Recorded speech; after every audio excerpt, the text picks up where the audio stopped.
Então, como eu disse, vamos receber agora o Tadeu Arraes. Tadeu Arraes é da Universidade Federal de Goiás e coordenador do Observatório do Estado Social Brasileiro. A gente colaborou nos últimos 10 dias aqui com o Estado Social Brasileiro. Por sinal, o Fernando Pereira, que a gente entrevistou sobre a plenária nacional para organizar a luta contra a escala 6x1, participa. Né, foi muito bonita, muito legal a entrevista dele, participa do observatório. Então, o Tadeu Arraes é o coordenador do Observatório do Estado Social Brasileiro e a gente ajudou no sentido de convocar as pessoas que trabalham na escala 6x1 a participarem da pesquisa.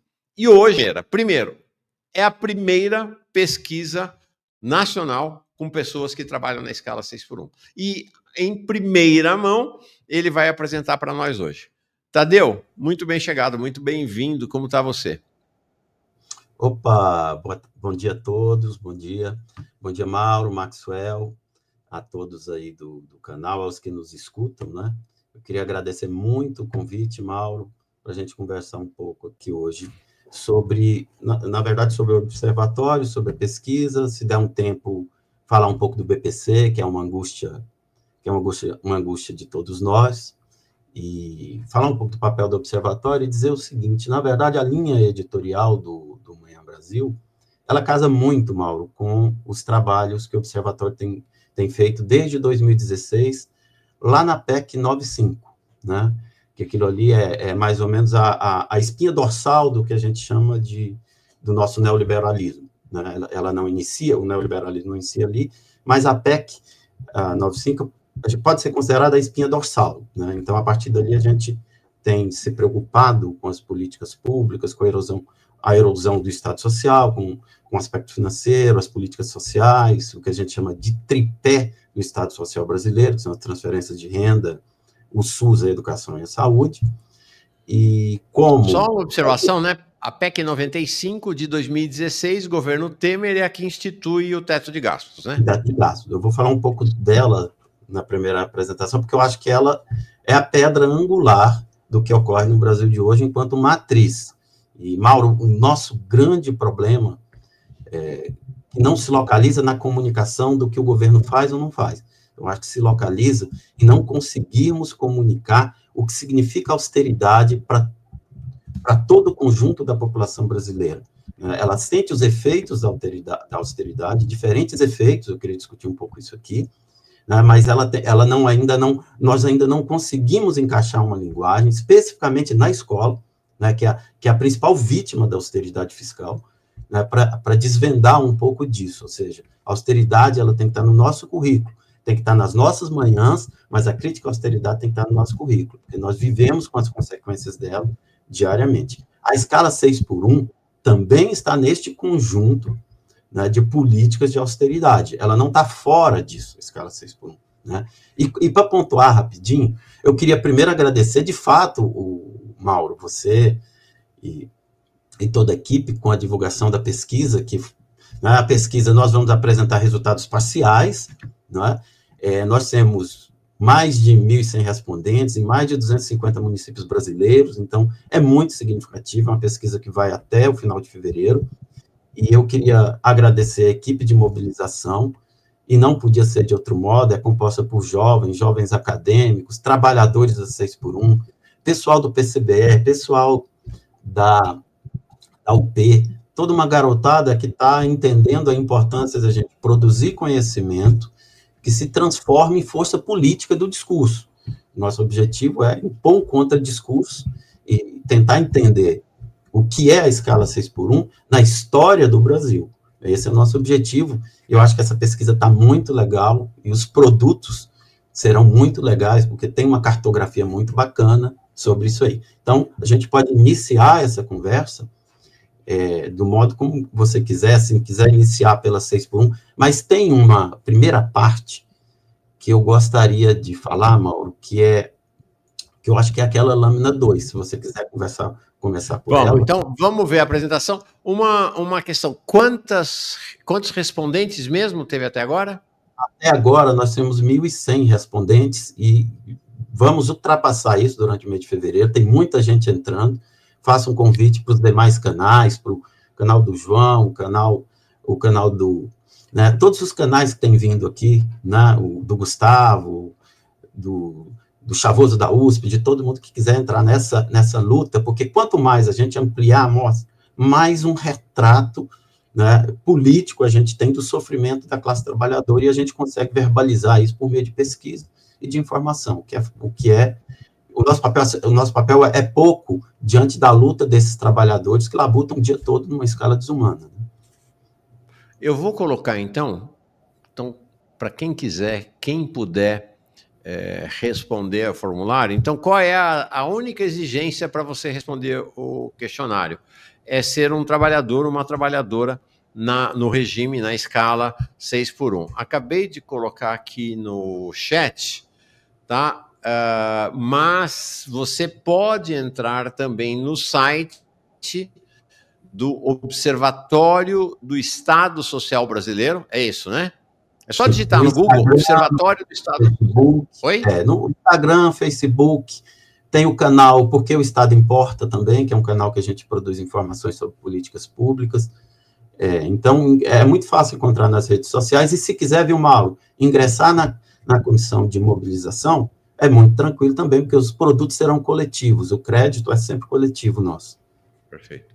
Então, só escrever Observatório do Estado Social Brasileiro nos sistemas de busca do Google, outros, ou nas redes sociais, e você vai encontrar lá o que eu já pus, o link aqui, a pesquisa. Se você trabalha na escala 6x1, pode responder. Vamos embora, então, para a apresentação que o Tadeu preparou para nós. Esse aqui, né? Eu vou tentar ser bastante breve, mas só para a gente problematizar um pouco, Mauro. Tem várias formas da gente entender a austeridade. Né? Imagino que para uma pessoa que está no ônibus agora, que está no trabalho, para o Fernando que está ouvindo lá no call center, né? A palavra austeridade indica sentimentos distintos. Né? Essa é mais uma palavra que foi capturada pela direita. Eu gosto de ver a história da austeridade de uma maneira um pouco diferente, né? Como a história do neoliberalismo. Na verdade, eu tenho uma hipótese que não é muito comum. A nossa história, ela revela que o neoliberalismo brasileiro se inicia basicamente na década de 90, ali, final de 80, a privatização da indústria de base, privatização de serviços, etc, etc, etc. É muito importante isso, existem trabalhos excelentes, inclusive quantificando isso, né? Eu gosto de olhar a história do neoliberalismo de uma outra forma, viu, Mauro? Eu gosto de dizer que a culpa do neoliberalismo é de um rapaz chamado Laércio, não é? Por quê? É o Laércio Lopes, né? Quem que é o Laércio Lopes? O Laércio Lopes é um rapaz, ou um modelo, não imagino, eu não conheço a história dele, mas sei que a culpa é dele, que em 1964, final de 64, 65, saiu numa campanha de publicidade nas maiores revistas do país, né, postura ereta, olhando para frente, e dizendo o seguinte, a manchete dizia mais ou menos assim: este homem não quer indenizações, este homem não precisa de estabilidade de emprego, este homem quer progredir por intermédio do trabalho. Né? O que ocorre? Não sei se todos sabem, mas... até a década de 60, até esse período, o trabalhador tinha estabilidade de emprego. Não é? Então, ele tinha. Então, você pegar São Paulo, por exemplo, só São Paulo, 180 mil trabalhadores tinham estabilidade porque tinham 10 anos a mais na mesma empresa. Okay? Então, o que acontece? A primeira manifestação concreta... Isso só para esclarecer para os mais jovens, ou que não acompanham em detalhes. Até a ditadura militar, existia estabilidade no emprego, não apenas para funcionários públicos, existia estabilidade no emprego também para quem trabalhava em empresas privadas. Quando o governo, a ditadura militar, institui o FGTS, o Fundo de Garantia por Tempo de Serviço, porque quem tem estabilidade não tem o fundo de garantia, porque o fundo de garantia é para o momento da demissão ou lá na frente da aposentadoria. Ficou as pessoas podiam optar, né? Era conhecido na época como optante e não optante. No final, quem não optou acabou perdendo a estabilidade do mesmo jeito, né? E isso é o núcleo, né, da doutrina neoliberal. Está aí o núcleo. Então, ela resolve duas coisas. Ela quebra a estabilidade do trabalho, o que significa que também isso tem um impacto no movimento sindical, etc, etc. Mas ela também cria um sistema financeiro compulsório para um país que se urbanizava. Então, aqui eu acho que está um pouco a matriz. É óbvio que se eu imaginar também o que ocorre com o golpe, cada questãozinha relacionada ao capital externo, dolarização, etc, etc, está ali. Né? Então, como é que a gente pode explicar a austeridade? Né? A partir dessa história e a partir desse vínculo da população brasileira com o nosso território. Mauro, eu penso o seguinte, a cada hora no Brasil, nesse exato momento, não é? Nascem em torno de 250 a 300 crianças neste país. Olha, é muita gente. Não é? Cada criança que nasce aqui, pelo menos a partir de 88, ela nasce dotada de uma série de direitos que não são abstratos. Ela tem direito à educação pública, ela tem direito à saúde, ao lazer, isso foi sendo incluído ao longo do tempo. A habitação, a saneamento, a tudo. Cada criança que nasce. Então, essa curva que sobe assim é a curva da população. Ou seja, é a curva da ampliação da demanda por direitos. E a Constituição de 88 consagra isso no seu artigo 6º. Não é? Consagra isso no artigo 6º. Então, veja bem, qual é a história, então, portanto, aí a história moderna do nosso neoliberalismo? Eu tenho uma curva de ampliação de direitos, Mauro, e o que significa isso? Se eu digo que a educação é um direito e portanto, eu tenho que dotar o território de escolas, eu tenho que contratar professores, ok? Eu tenho que contratar infraestrutura e eu tenho que atender todas as demandas de inclusão. Da mesma forma na saúde. Olha os princípios do SUS, integralidade, né, gratuidade e universalidade. Então, pensa o que é isso. Se nós estivéssemos no reino da Dinamarca, já seria um problema a austeridade. Por quê? Mesmo na Dinamarca, as pessoas envelhecem, têm problemas, doenças novas, etc., demandas novas. Mas nós estamos no Brasil, um país que a escravidão formal foi ontem, que ela estrutura o mercado de trabalho da 6x1, né? Se a gente tiver tempo, historicamente, dá para discutir sobre isso, mas pensa comigo, nós estamos no Brasil.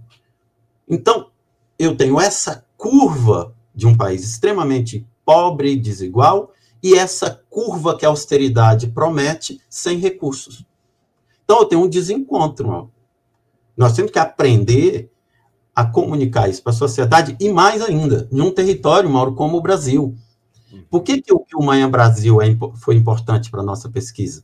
Mauro, você não tem ideia a quantidade de gente de diferentes municípios do país que responderam à questão. Santa Maria, não é? Cidades do interior do Pará, Imperatriz. Legal. Assim, nossa, fico feliz. É muito. E a gente tem que aproveitar isso para dizer, o Brasil para a pessoa de Santa Maria é diferente do Brasil para a pessoa X. E aí, a gente tem que comunicar essa ideia de austeridade. Mauro, eu não sei se as pessoas têm noção, mas, Mauro, em mais de 30% do território brasileiro, mano, não há um estabelecimento privado de saúde. Em área equivalente, não há uma escola privada. O que significa que a chamada eficiência do Estado, isso é algo que a gente tem discutido em um outro projeto chamado Estado Empreendedor, ela é extremamente relativa, porque o mercado não assume os riscos, não é? Ele não assume os riscos da educação indígena, os riscos da educação quilombola, sabe? Ele não assume os riscos do artigo 6º da Constituição. Então, a austeridade, ela se encontra, Mauro, nesse mapinha, que eu fiz questão de colocar, né? Salário mínimo, BPC, previdência, renda e jornada 6x1. Ela que explica tudo. Ela tá aí. Tadeu, só uma observação, então, para o pessoal está dizendo que não tinha ideia que teve estabilidade no Brasil. Pois é, de 1935, Estado Novo, tá? Até janeiro de 67, portanto, ela continuou ainda nos primeiros anos da ditadura, tá? Que é quando começa o Fundo de Garantia. No Brasil, qualquer trabalhador que ficasse 10 anos na mesma firma, no mesmo emprego, a não ser que cometesse uma falta grave, tinha estabilidade no emprego. Tá incrível, né? Mas já foi assim no país. Já foi assim. É porque, a partir daí, Mauro, o que acontece? É uma história, que por isso que a gente tem que entender o trabalho. Eu sei que tem muita gente que acha que o trabalho não importa mais na academia, né? Tem muita gente que acha que a economia não importa, né? Geralmente, quem acha que a economia não importa é quem tem dinheiro. Geralmente, quem acha que o trabalho não importa é quem não precisa do produto do trabalho, né? Então, a história do trabalho é a história de socialização dos custos do trabalho. Primeiro com a classe trabalhadora, segundo com o Estado. E é isso que a gente está vivendo agora. Por exemplo, o salário mínimo. Por que a gente está vendo austeridade, mano? Eu fiquei impressionado num canal que eu até segui há algum tempo, que o apresentador, que aliás, eu imagino ser uma pessoa muito boa e comprometida, dizia que a diferença do salário mínimo era pouca, porque era de R$12 que ele projetaria na possibilidade de um PIB maior, né? E eu começo com o salário mínimo porque isso já estava anunciado lá no pacote. Mauro, se nós tivermos um PIBão, que ninguém parece que quer mais um PIBão, e tiver uma diferença de 1,5, né, e o que o apresentador, acho que ele confundiu um pouco, a diferença de valor do salário mínimo é R$21. É muito pouco, não é? 21 vezes 13, mano, dá R$260 quase. R$260 nesse país enorme é a diferença entre você cozinhar com gás de cozinha e com carvão. O que significa que... Não, esses intelectuais de classe média governistas não têm a menor ideia do que é o povo brasileiro, das condições de vida do povo brasileiro, para falar uma barbaridade dessa, e eles repetem, né? Que nem papagaios, né? Não tem a mínima ideia. Né? Se eu tivesse que dar um conselho, eu não sou muito bom de conselhos, para o Lula, eu diria para ele olhar aquelas antigas caravanas que você lembra bem, que ele ia lá nas quebradeiras de coco, no sul do Maranhão, etc., e colocar esse pessoal em um ônibus, de preferência um ônibus de turismo, desse sem ar-condicionado, em que os nossos irmãos maranhenses, falo com muito carinho, porque eu me considero um maranhense também, vão todas as férias, a jornada 6x1, quando tem, para lá visitar os parentes e atravessar aquela ponte que caiu. Né? Então, para ver o que é real isso. E aí isso, Mauro, tira, veja bem, o impacto e a perversidade do governo. Isso tira da Previdência uma renda de 9 bilhões de circulação. Por quê? Porque, como Denise disse, e devo dizer para ela, não conheço pessoalmente, mas a Denise foi a responsável pela minha incursão na Previdência, né? Eu comecei a estudar Previdência lendo o livro da Denise, que é resultado da Olha só, dela, né? Denise Gentil, que esteve aqui 2 dias atrás com a gente e deu uma entrevista arrasadora mesmo. Ela é uma sumidade em termos de Previdência, né? Então, eu comecei com isso, porque estudava Previdência Rural e a gente já lutava, e o problema que o governo vê na lógica dele é a Previdência. Por quê? Porque esse 1,5%, esse 1% tendo a mais, ele retira pelo menos 9 bilhões de circulação. Porque o aumento é errado dizer que a restrição do salário mínimo prejudica o trabalhador. Não, ela não prejudica só o trabalhador. Os benefícios previdenciários são vinculados ao salário mínimo. Essa é a questão. Então, ele prejudica o BPC. Então, ele prejudica a Previdência. Então, ele resvala no trabalhador da 6x1. Entendeu? Então, é esse conjunto da austeridade em um país complexo que a gente tem que começar. Quando vocês aqui estão falando muito de inflação, não é? E de renda, é muito correto, porque vocês sempre tentam escalonar. Mas se a gente pegar, por exemplo, o recorte de alimentos, ele é dividido em dezenas de grupos, que são corretos. E cada grupo desse tem um impacto diferente, seja em Sergipe, seja no Amapá, seja no município de qualquer do estado de Roraima ou do Mato Grosso ou Goiás. Porque esse país é muito complexo. Nós temos uma geografia muito complexa, entendeu?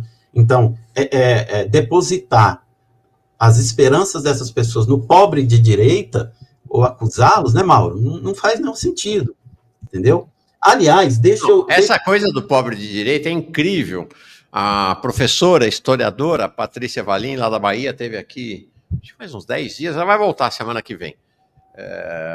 E ela estava falando disso, né? Primeiro que esse conceito de pobre de direita é um negócio absolutamente nonsense, né? E o responsável pela criação desse conceito faz entrevista com 12 pessoas e acha que isso é suficiente para tirar conclusões. Depois ele veio dizer que foram 100, mas no livro dele está dito que foram 12. Faz entrevista com 12 pessoas e acha que isso é suficiente para criar a categoria pobre de direita. É um negócio incrível. Já que o autor permitiu, né, ele brincou com todos nós, porque ele inicia o livro dele dizendo, não é a economia, bobinho, não é? Então, já que o Gessé permitiu, na comunicação com seus leitores, esse tipo de linguagem, eu queria também fazer uma com ele, né? Eu queria usar Max contra Weber, ou seja, desculpe o trocadilho de Max Weber, né? E o Marx, num livro chamado Ideologia Alemã, né, ele conta uma anedota que o Marx era uma pessoa engraçada, né?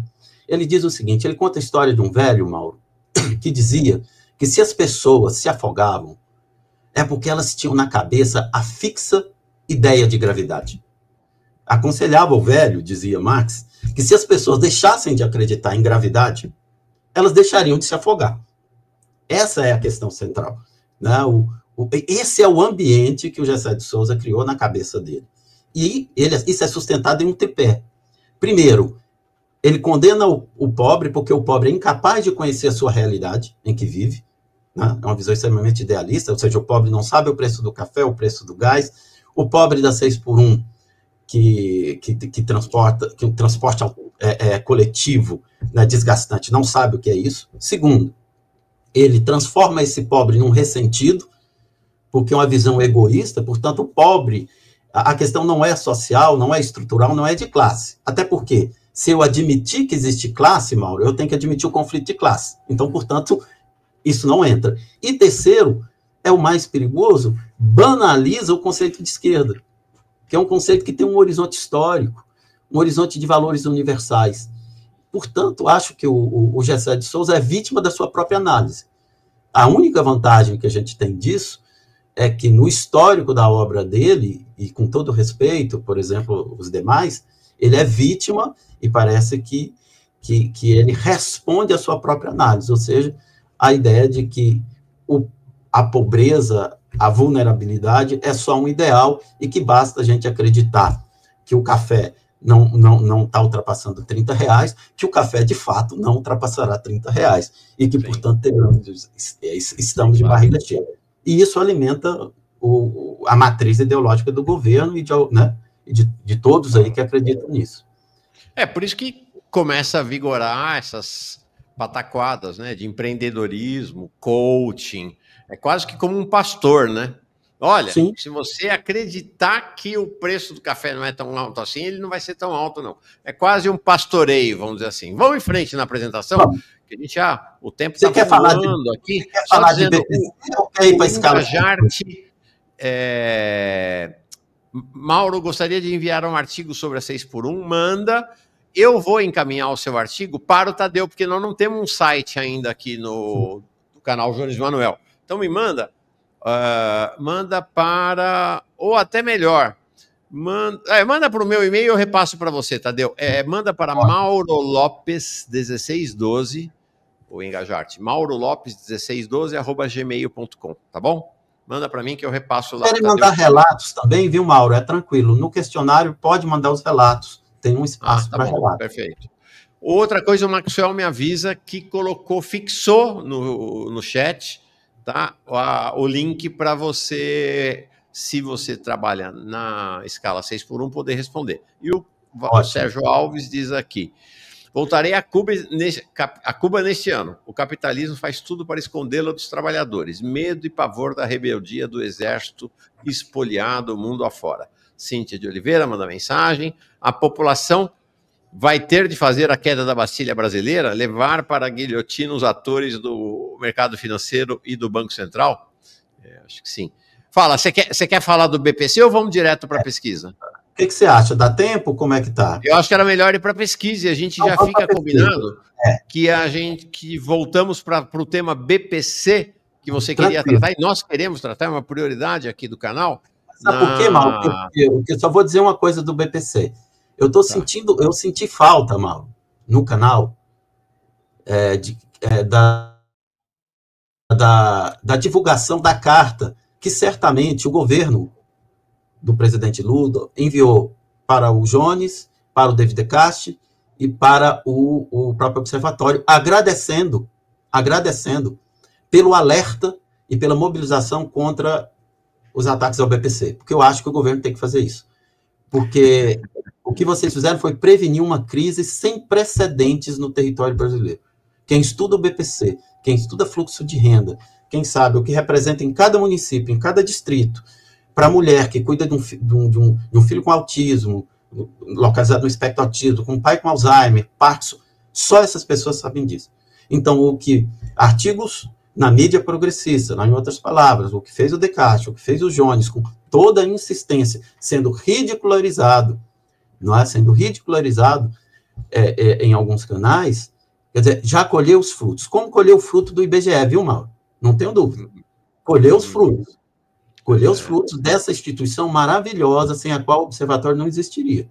Colheu os frutos. Então, outro dia, a gente conversa sobre essas políticas macro, e agora a gente pode partir para 6x1. Vamos. Bora. Esse aqui é a primeira tela? A primeira. Pode passar a primeira. Essa vai ser rápida. Isso. Vamos lá. Mauro, o que é o mercado? Como o mercado de trabalho brasileiro se organiza? Né? A gente pode criar várias tipologias, mas nós temos uma coisa muito interessante no Brasil, que são dados regulares a partir da RAIS. Né? São dados sobre o emprego formal. Então, nós partimos do emprego formal para deduzir o conjunto de trabalhadores que estão na escala 6x1. Então, rapidamente, nós temos em torno de 34 milhões de brasileiros que exercem o trabalho formal com carga horária acima de 40 horas, o que significa que esse é o estoque formal da 6x1, ok? Esse é o dado da pesquisa secundária. Esse estoque, entretanto, por isso tem que pensar a economia brasileira, né? Inclusive isso aqui serve para a questão do PIX, pensa comigo. Esse estoque da 6x1, então, ele pode ser interpretado de 3 formas. O primeiro é o mercado formal, ok? É esse que eu apresentei aqui. Mas o segundo, Mauro, é que, principalmente no interior do Brasil, mesmo os estabelecimentos formais contratam pessoas de maneira informal, ok? É a padaria formalizada, é a ferragista formalizada que contrata funcionários de maneira informal e eles estão na 6x1. Isso é comum. O terceiro estoque é aquele representado pelo estabelecimento informal e o trabalho também informal. Aí é onde as desgraças se encontram. Então, são esses 3 estoques, né, do ponto de vista formal, que a gente identifica. Tá? Vamos passar para o próximo, pensando nesses 3 estoques. E nesses estoques, o que nós fizemos, Mauro? Nós conseguimos mapear por município no Brasil. Então, por exemplo, a pesquisa vai divulgar em torno de 40 mapas por região. Então, a gente sabe... Isso a partir da RAIS, é isso? Isso aqui é a partir da RAIS. Né? Tá. Porque o Brasil é um país fantástico. Parênteses, desculpa, Tadeu, vou te interromper. Explica para quem não sabe o que é a RAIS. Ótimo. Portanto, nós temos 2 sistemas básicos de informações sobre o mercado de trabalho. O primeiro é a RAIS, Registro Nacional de Informações. Ele vai entender uma espécie de balanço anual. Então, com atraso de 1 ano e 3 meses, sempre a gente sabe ali, o registro do trabalho formal. Toda empresa é obrigada a responder a RAIS, é isso? Toda empresa. Tá. Né? Okay. Essa é a RAIS. A CAGED já vai medir o fluxo, que é o desemprego. Né? Eu não sou economista, já estou pedindo desculpas aí para todo mundo. Eu sou um geógrafo e me interessa muito mais como as coisas se expressam no território. Né? Mas aí nós fizemos o mapeamento. Por que esse mapeamento é importante? Para a gente imaginar que lugares a gente pode mobilizar. Pode passar o próximo. Posso. 1 minuto. Aqui. Aí, veja, ainda com a RAIS, né? Porque nós temos uma mudança na morfologia do trabalho no Brasil. Então, ainda considerando a RAIS, o que acontece? Nós temos 29% daqueles 34 milhões estão no setor de serviços, 21% no setor de comércio, ou seja, nós temos aí mais de 50% nos 2 setores e 70% em indústria, transformação e construção civil. Não é por acaso que o que nós vamos falar aqui muito é sobre o setor de varejo, comércio e serviço, tá?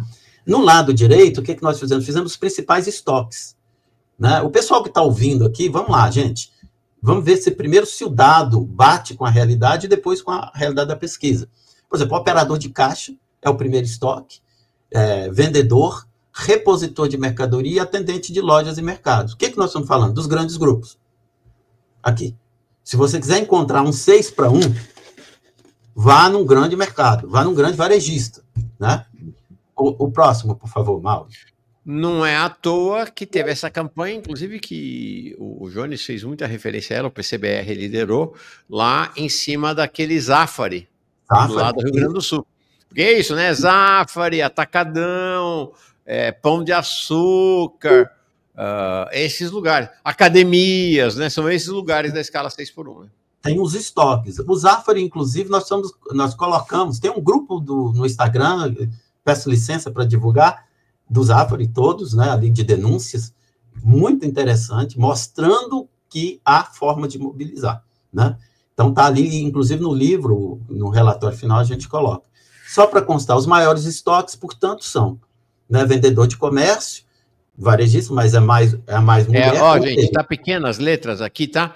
Que é o maior estoque? É o maior número de pessoas, é isso? Pessoas, perfeito. Então, tá vendo? Ele tá começando aqui embaixo, última linha, tá? Vendedor de comércio varejista. É a linha mais, a barra mais comprida aqui. Mais expressivas. Você, quando olhar isso aqui, bate muito, porque você vai num shopping, é a vendedora que fica em pé no shopping o tempo todo, não é? Eu conversando com a equipe, Mauro, cada dia que eu entendo a dinâmica de uma dessas funções, eu acho que uma outra é pior que ela, sabe? Os relatos são selvagens. Mas, grosso modo, é esse. Só esses 20 tem 4 milhões. Por que é importante pensar nisso? Porque lá na frente nós temos que discutir um contradiscurso. Porque toda a argumentação aqui é para dizer o país não vai quebrar. É isso que eu quero dizer. Que é para a gente discutir com esses empreendedores aí doidinhos, para usar uma expressão menos ofensiva. Para o próximo, Mauro, por favor. Tá, vamos. Quer dizer, ou seja, daquele total de 35 milhões, é isso? 4 milhões nessas funções aqui. 4 milhões e 800 mil, quase 5 milhões distribuídas em 20 funções, sendo que as de maior concentração são vendedor de comércio varejista, operador de caixa, atendente de loja e mercados, repositor de mercadoria, auxiliar de escritório, assistente administrativo, acho que são e frentista, acho que essas são as de maior, não, e tem mais uma aqui, motorista de caminhão, né? Acho que são as de maior cada um com um grau específico de insalubridade, que a gente vai falar depois, e de exploração do trabalho, de roubo do tempo, que é a expressão que a gente está usando aqui. E o Rafael observa aqui, né? Olha aí a exploração sendo representada pelas mulheres, porque quando você vai nesses lugares, de fato, a presença da mão de obra da trabalhadora é muito expressiva, né? A pesquisa lá vai indicar isso depois, de uma maneira bastante didática. Aqui é algo que eu acho que é preciso a gente tomar uma atenção, que é a quantidade dos vínculos de 18 a 24 anos, os maiores. Então, você vai ver, por exemplo, que o auxiliar de escritório, 26% tem 18 a 24, né? Repositor é de 18 a 24, são 34%, ou seja, é majoritariamente jovem, irmão. E aí, eu queria fazer um alerta aqui para todos. Tudo no Brasil é uma média. A inflação é uma média, e o Mauro já explicou a questão dos alimentos, dos combustíveis. Agora, o desemprego também. Então, eu sugiro que quando as pessoas forem observar o índice de desemprego, fracione por idade, que vocês verão que o índice de desemprego nos jovens, ele ultrapassa 14%. Entendeu? E, quer dizer, 14% ainda sendo a mão de obra mais explorada no 6x1.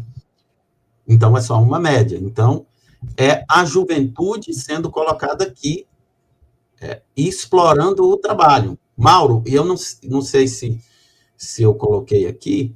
Ou seja, o desemprego da juventude nessa faixa, né, 18 a 24 anos, que é exatamente os mais jovens, é muito maior do que a média nacional. E segundo, é a juventude que é a fatia da classe trabalhadora que vai ser a mais explorada na escala 6x1, é isso?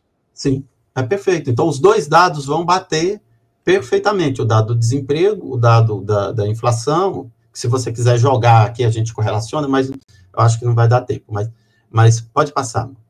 Posso.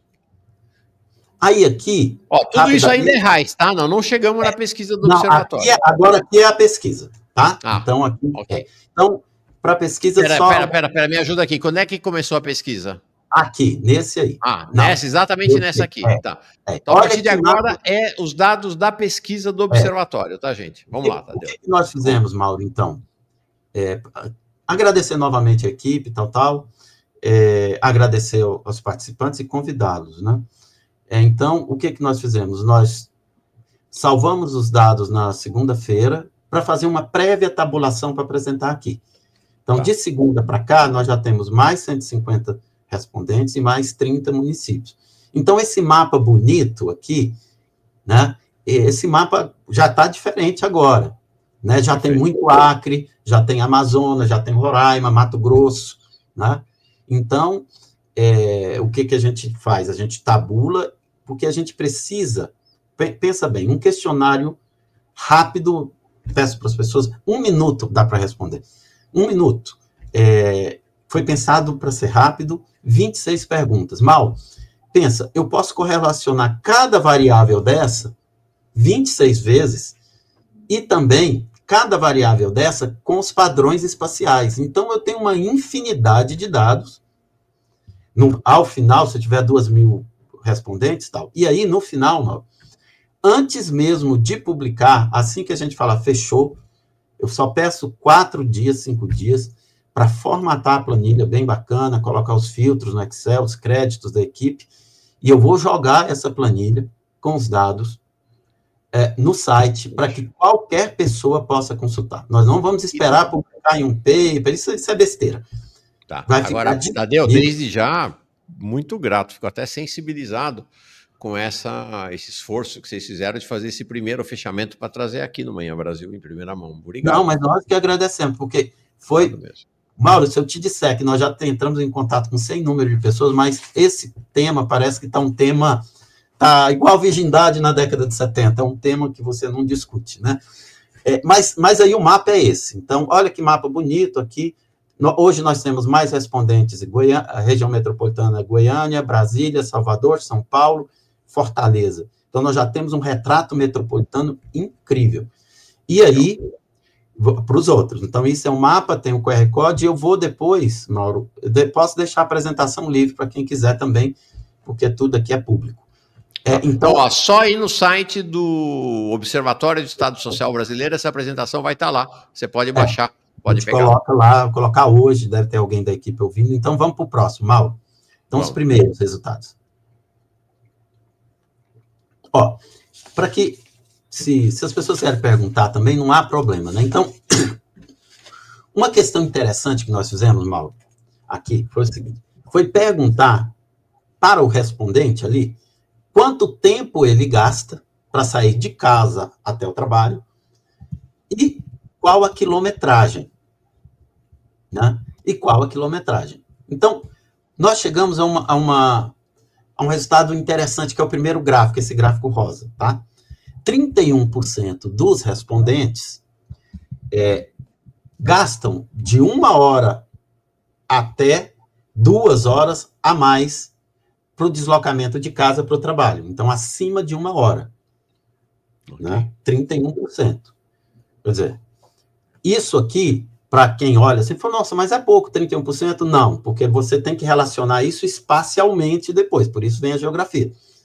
Porque se 50 respondentes deram essa resposta em Santa Maria, é uma coisa, o padrão de deslocamento, mas se der em São Paulo é outro. Né? Região metropolitana, ou Zona Leste e tal. Então, o primeiro dado é esse, 31% gastam mais de uma hora, entre 1 hora e 30, 2 horas, para se deslocar só para o trabalho. ok?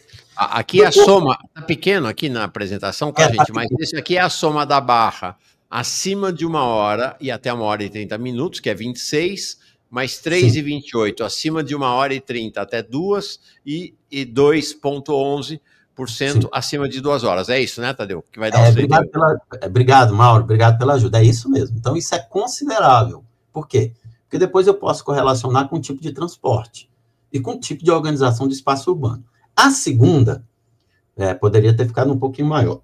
A segunda, Mauro, diz o seguinte, que 30,98% dos respondentes, 30,98%, informaram que percorrem acima de 15 quilômetros. Tá. Entendeu? Você tem uma ideia, 6,96%, acima de 30 quilômetros. Algumas pessoas vão pensar que isso é exagero, mas não é, tá? Quem conhece os ambientes metropolitanos sabe que uma pessoa sai de Águas Lindas e vai trabalhar no Lago Sul, em Brasília, tudo em Brasília, ou sai de Aparecida de Goiânia para cá, ou sai de Calcaia, né, e vai para Fortaleza, sabe que essas distâncias não são irreais, elas são basicamente reais. Olha, então, aqui, ó, barra são as barras da direita em azul, e esse número, então, acima de 15, né? Você falou? Acima de 15 km. Então, acima de 15 e até 20, está dando 11,78, acima de 20 até 25, 7, acima de 25, 4,5, incrível, acima de 30 sobe e vai para 6,96. Isso que vai dar esse universo que você falou de 31%, é isso? 30,98%. Isso é muito interessante, porque depois, quando a gente jogar isso no mapa para ver as distâncias, né? Mas, para sensibilizar, embaixo tem um outro tipo de representação, porque a partir dela a gente pode construir esse tipo. Na pesquisa, nós fizemos um teste com esse tipo de representação, tá? Vamos pensar o que é um dia. O dia do Fernando, tá? Que teve aqui, poxa, eu conheci o Fernando nessa pesquisa, liguei para ele num sábado, ele atendeu e tive uma conversa muito emotiva com ele, inclusive. Veja, vamos pensar um dia do Fernando, ou um dia de outro trabalhador que mora na periferia, que trabalha no 6x1 e que estuda, tá? Aqui é o corte de quem estudou. Pensa comigo, Mauro, o dia só tem 24 horas. O tempo é um valor que a gente não inventa. Sim. Não é? Por isso é uma categoria importante. Você não inventa tempo. Então, pensa esse jovem trabalhador. Vamos colocar um cenário aqui. Ele trabalha 8 horas, ele tem repouso de 6, ele estuda 5, ele gasta 3 no deslocamento e ele gasta 2 horas em refeições, nas 4 refeições. Acabou o dia dele. Se o deslocamento dele ele está no 30 quilômetros ali, Mauro, não tem erro. Ele vai gastar 4 horas e ele só pode tirar do repouso ou da refeição. Esse é o cotidiano, esse é o roubo do tempo. Né? O Fernando disse uma coisa que ele disse que conheceu a escala 6x1. Foi. Pequeno. Quando ele falou isso para mim, eu falei, Fernando, o que você está falando é minha vida. Eu conheci eu não convivi com meu pai na adolescência, na infância, porque meu pai trabalhava em 2 empregos.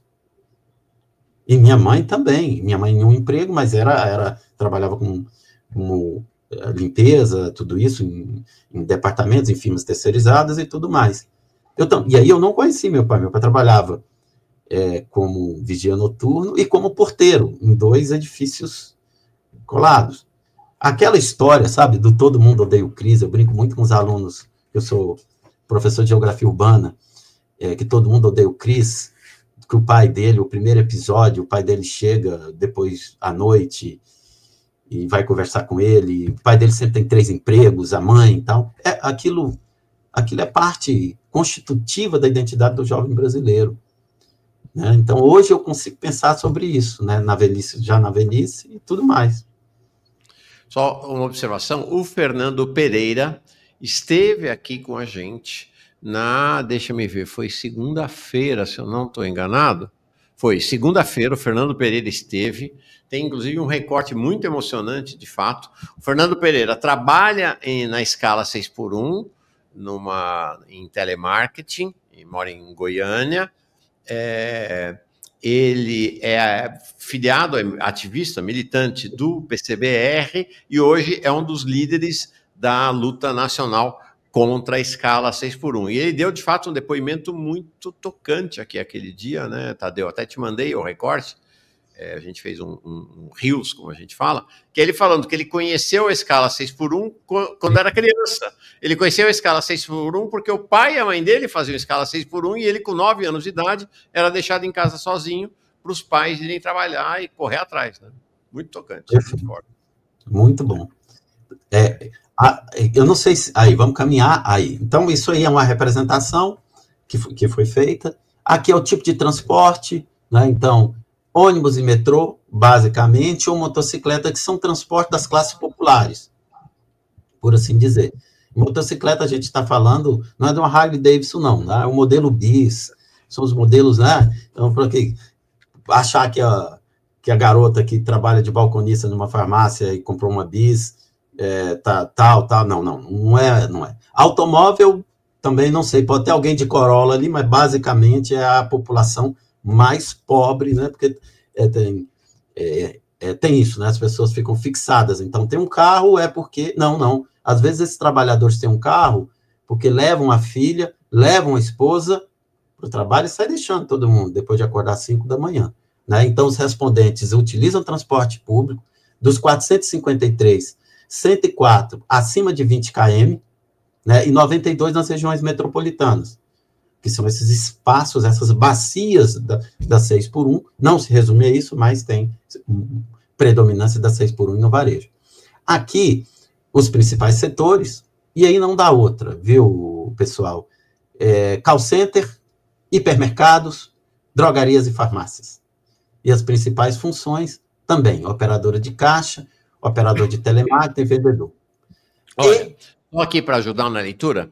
Então, a gente tem no lado direito, no lado esquerdo, em azul, são os principais setores, aí em percentual. Então, tem lá outros serviços, 28,16, hipermercado, mercado atacado e varejo, 12,6, serviço de educação, 10,5, comércio geral, 8,7, call center, telemarketing e outros, 7,1, bar, restaurante, 6,5, drogaria, farmácia similar, 6,2. Do lado direito, em laranja, então, quais são as funções, não o setor econômico. Então, demais funções, 53,5, aí vem operador de caixa com 7,3, operador de telemarketing 6, vendedor 5,65, professor 5,02, auxiliar assistente administrativo 4,60.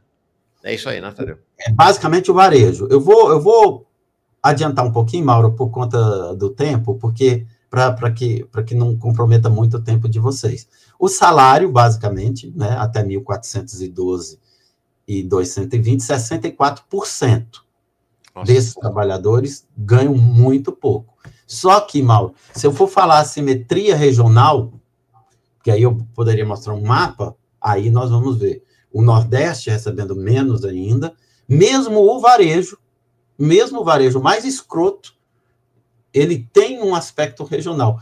Porque tem um aspecto na renda no Brasil, por exemplo, no salário mínimo, que as pessoas às vezes negligenciam, é que o salário mínimo foi a grande política para a redução da desigualdade regional brasileira.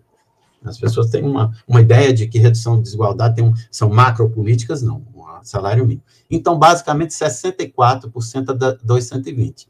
Se fizer esse corte do 220, você vai ver que o período de predominância do trabalho é a tarde e noite. Então, por isso, ele tem um dinheirinho a mais. Entendeu? Para abandonar os estudos. Próximo. Dramático, hein? É dramática a situação. Esse aqui, aqui a gente entra em um bloco que eu chamaria de um conjunto de assédios e de produtividade do trabalho. Nós perguntamos para todos, há registros, né, no último mês de atrasos, atestados acima de 3 dias, atestados para filhos, né, 50% não, disseram, mas 50%, Mauro, disseram que tem ocorrência. Uhum. Isso é muito. Isso a gente tem que comparar um pouco com as pesquisas, depois com os dados do SUS, que eu vou também mostrar aqui um pouco, para a gente ver o seguinte, a produtividade do trabalho, ela não está relacionada só à questão técnica ou à permanência, ela também está relacionada à ausência do trabalhador. Então, um trabalho massacrante significa atrasos, significa atestados, significa socializar os custos com o Estado, porque isso vai lá para o INSS.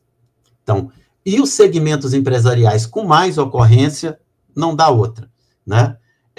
Hipermercados e call centers, com mais ocorrências de atestados acima de 3 dias, filhos, não dá outra.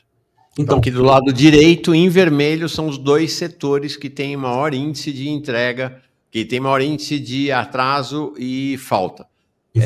Call center, telemarketing, outro, essa 48, e hipermercado, mercado atacado e varejo 74. Impressionante. O serviço de educação aparece, mas ele merece uma pausa, mas se tiver tempo a gente fala. Pode parecer estranho, mas não é. É porque, às vezes, a pessoa aqui indica que é professor, mas ele é professor de uma academia, ele é instrutor disso, etc, etc. Entendi. Aqui, a questão das ocorrências, né, dos assédios, nós perguntamos se ele foi obrigado a exercer trabalhos fora do horário, né, na segunda aqui. Então, ele diz o seguinte, você já sofreu ou presenciou, na verdade, algumas das intercorrências de trabalho. Ele foi obrigado a trabalhar em horário diferente ou outras funções, né? Então, a maior parte, né, respondeu frequentemente e eventualmente.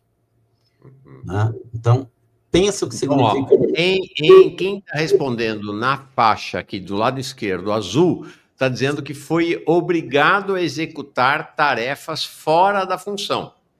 E a faixa laranja, do lado direito, ainda nessas barras no canto esquerdo, se foi solicitado a cumprir carga de horário fora do contrato combinado. Ou seja, a maior parte das pessoas, aí dividido praticamente meio a meio, né? Ou frequentemente ou eventualmente foram, é o que você falou, sofreram assédio, porque foram obrigadas a executar a tarefa fora da função ou a cumprir uma carga horária fora do contratado. Mauro, tem algo aqui que eu não coloquei, porque precisa tabular melhor, que é a questão relacionar a idade, cada um a gente faz a idade aqui também, e o setor. Né? Então, por exemplo, a presença do jovem aprendiz, ela é frequente. Que, na verdade, eu, quando falo com os alunos sobre isso, esse programa tinha que mudar de nome, né, Mauro? O nome dele devia ser Pobre Aprendiz. Porque as classes abastadas jamais colocam seus filhos. Né? O que você aprende, vamos pensar aqui, em um hipermercado carregando peso, estoque e tudo mais, aos 14 anos de idade? Que violência é essa? Que são 560 mil. Aí, novamente, a palavra-chave, socialização dos custos do trabalho com o trabalhador. Porque a empresa recebe um incentivo e ela pode ter até 15% do seu quadro. Olha que loucura. Chamado jovem aprendiz. Ganha menos, trabalha mais, e as classes abastadas não colocam. Eu queria saber que filho, sabe, de empresários, de profissionais liberais, que ele coloca a criança para carregar caixas de tomate, né, sob a ideia de que vai aprender alguma coisa. O lugar desse menino é na escola, o lugar desse menino é uma escola a tempo integral, o lugar desse menino é pensando na vida, e não trabalhando, mas as condições levam para isso. E aí a gente cria o mito, desde cedo, que ele é um empreendedor, Mauro. E isso é muito cruel com a criançada. Aí, o segundo, porque eu quero chegar lá no varejo ainda, eu não quero fechar, Mauro, sem dar um recado, porque eu acho que pode ser um instrumento de luta importante. Mas pode passar, por favor. Pode ir para o próximo? Pode. Então, aqui, veja, nós fizemos uma caracterização prévia desses dados iniciais que serão mapeados, e a gente tem que construir uma ideia sobre o significado da produtividade, porque esse é o discurso principal. O Brasil vai falir produtividade. O que é falir? Né? No Brasil, o primeiro gráfico, aí, isso vem do sistema do DataSUS, tá? E de alguns grupos específicos, vai falar em um pouco mais de 600 mil afastamentos do trabalho, mano. Olha o que é isso em 2022, os dados não foram atualizados ainda. Pensa o que é a produtividade do trabalho em relação a isso. Se a gente pegar os dados do INSS também, o custo do trabalho, o que a Denise falava. Então, o primeiro gráfico é esse, e o segundo... O de baixo, né? E o de baixo é sobre o deslocamento, acidente no deslocamento. E se a gente pegar, mal, a maior parte do acidente de deslocamento está entre jovens. Jovens cansados, jovens com motocicletas, jovens com bicicletas. Não é por acaso que a reforma trabalhista retirou o trajeto, retirou o texto do trajeto como possibilidade de vínculo ao trabalho. Antigamente a gente falava, né, estou saindo para o trabalho, eu já estou trabalhando. O jovem não. Para que ele conste que ele trabalha, ele tem que chegar íntegro no trabalho. Só para, como as letrinhas estão pequenas, nesse gráfico de baixo, lá, onde está mais alto no gráfico, são acidentes que acontecem com jovens entre 20 e 29 anos. É o topo do gráfico, tá? Então, a maior parte dos acidentes acontecem com jovens de 20 anos até 29 anos. Aí você vê que a partir dos 30 começa a decair. Cai, até chegar lá 70 anos e mais. Né? Se a gente pegar no DataSUS, Mauro, a gente tem condição de saber cada um tipo. A maior parte vem com ortopedia, acidente, trauma, entendeu? Então, eu jogo ele para lá e ele já não é mais, né? Então, aqui, isso reduz a produtividade e socializa o custo do trabalho com o Estado e o INSS. Essa é a grande questão. O próximo, por favor. Esse aqui ainda é sobre a pesquisa, né? E aqui também tem um argumento interessante para a gente contribuir com a luta, né? 44% desses trabalhadores da pesquisa no 6x1 tem até 1 ano de trabalho só, Mauro. Nossa. Só 1 ano. Eles não é que não querem trabalhar, né? Como é que alguém trabalha nesse sistema cruel? Eu sou produto do acaso do fordismo periférico, Mauro. Eu acho que você também, né? Então, nossa carteira de trabalho era limpa, né? Tinha grandes vínculos. Eu trabalhei na construção civil, tive 2 empregos só de carteira assinada na minha vida, construção civil e banco. Olha os setores, né? Doidura. Hoje, esse jovem não. Os vínculos não são perenes. A ideia, né? E aí, ao jovem é depositado nesse jovem uma série de preconceitos. Ele não quer trabalhar. Quem quer trabalhar na Zafira? Sejamos francos. Se expor ao nível de violência e assédio. Então, os dados provam isso. Isso tem a ver com a aposentadoria, aquilo que Denise colocou, volto a dizer. Você impor 40 anos de contribuição, não é 40 anos de trabalho, viu? É contribuição, que significa que é formalidade. Nesse país não existe. Nossa Previdência vai se transformar num imenso programa de renda mínima. Tá? Olha aqui, ó.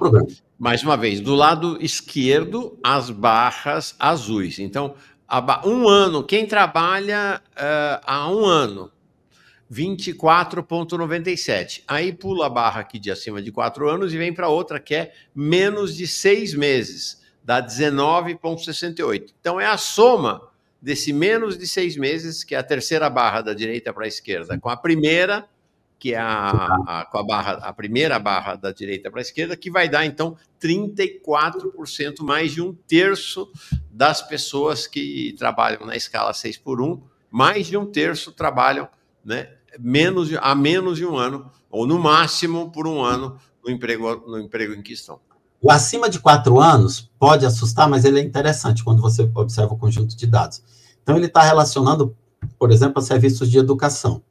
Né? Então, se eu fizesse uma correlação, ela é muito simples. Se eu ganho bem, se a remuneração é melhor, eu permaneço mais tempo. Perfeito. É simples. Então, isso aí ocorre dessa forma. E, novamente, drogarias, call center, hipermercados que têm a maior rotatividade. Perfeito. Não há dúvida. Né? A possibilidade de você encontrar uma operadora de caixas 2 anos depois, lá no Carrefour, no Walmart, no Atacadão, na Zafira, enfim, qualquer grupo, ela não é uma probabilidade alta, né? Uhum. É o próximo. Aí aqui tem que é outro dado muito interessante, que ele pode assustar quando a gente olha a pesquisa e tal. Ele fala a possibilidade de progressão funcional. Ou seja, o que eu quero dizer é o seguinte, o Tadeu acredita que, sendo professor da UFG, ele terá progressão funcional e salarial e satisfação? Sim. O Mauro acredita? Sim. Tá. Então, aqui nós tivemos, isso aqui foi muito interessante, 635, né, vão dizer que não, mas eu queria olhar para o sim. O sim, novamente, repete aqueles de salário mais alto, profissionais, sabe, Mauro? Tá. Que acham que são profissionais liberal. O técnico, assistência social, o analista, o cara que trabalha com tecnologia, alguns coordenadores. Então, agora, o clássico do varejo, não.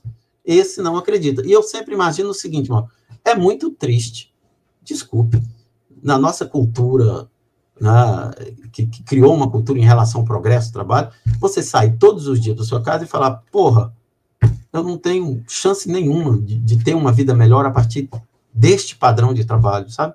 Nós estamos condenando a juventude a isso. Por isso que não dá para, a priori, dizer que esse jovem é um jovem de direita, ele está construindo as condições de reprodução da vida e não tão boas. Né? Não dá para culpá-lo, né? Então, agora, esse discurso é interessante a gente depois depurar, né? Se quiser ir para o próximo.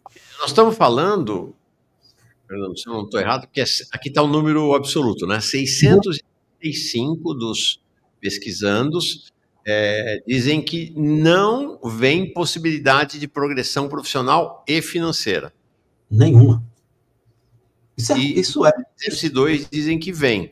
Ou seja, nós estamos falando de mais de 60% das pessoas, e como você já falou, dos jovens que estão no trabalho, olham e falam, eu não tenho a menor chance nem de ter aumento de remuneração, nem de progredir. Ou seja, é o país este que já foi o país da esperança, se tornou o país da desesperança, né? Sim. Isso é grave. E só piora, entendeu? E só piora, porque se de um lado ele tem isso, de outro vai faltar a universidade, vai faltar a escola, o transporte piora, nós voltamos à austeridade. É tudo preparado, assim, tudo, desde quando o Fernando acorda, para usar o Fernando, está dizendo para ele que vai dar ruim a vida dele. Entendeu? Eu lembro, deixa eu fazer um relato aqui sobre o Jones. Eu vi um depoimento do Jones, eu não conheço o Jones, viu? Uhum. Mas que me tocou profundamente. Ele disse o seguinte, ele falou que olhou uma foto dos amigos de infância, sei que ele mora no Recife, né? E que dos 7 amigos que ele via na foto, 7 ou 5 e tal, mas só 2 estavam vivos. Nossa. Isso é... E eu recebi um relato de uma pessoa que também mora no Recife, que é a mesma coisa. Falava, ô, Tadeu, aqui é isso. Né? Eu estou aqui por sorte, sabe? Eu tenho que imaginar o que ocorreu. Mas é muito triste isso, você imaginar que é uma guerra, né? Estão no front, então todos ficaram para trás. E aí esses jovens fazem parte desse estoque que vão ficar para trás, mano. Entendeu? E a novidade é que se tem alguém aqui, profissional liberal, que acha que está resolvido da vida, não. Isso aí é cada vez mais generalizado. Nossos filhos, parentes, não estão livres disso, não. O desemprego é estrutural nessa sociedade. Você não muda ele. Entendeu? Ele é simplesmente... O que é uma característica atual, né, Tadeu? Até a geração dos meus pais, havia uma certeza, uma convicção de que os filhos teriam vida melhor. Isso acabou. Sim, não tem mais. Não tem mais. Eles estão, Mauro, no penúltimo degrau. Porque o último degrau, do ponto de vista neoliberal, e isso ocorre nos Estados Unidos, isso vai estar ocorrendo na Europa, e ocorre no Brasil, porque o último degrau, a última base, ela é formada pela população carcerária, que nós temos 900 mil, fora os mandatos que não estão em execução. Isso são dados do DEPIN. Pode olhar lá, tem dados por gênero, o que você quiser.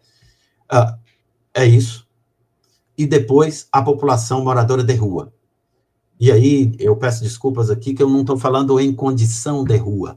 Eu estou falando de moradores de rua, sim? Porque, Mauro, na situação dessa sociedade, se eu falar moradores em condição de rua, eu passo a acreditar que essa situação é conjuntural. E ela não é conjuntural, ela é estrutural. Só no Cade Único nós temos 300 mil moradores de rua, que nascem, se reproduzem, sofrem toda sorte de violência. E tanto nos Estados Unidos quanto aqui, só há duas soluções que essa sociedade oferece: o encarceramento privado e a internação compulsória. Nós acabamos de ver em São Paulo.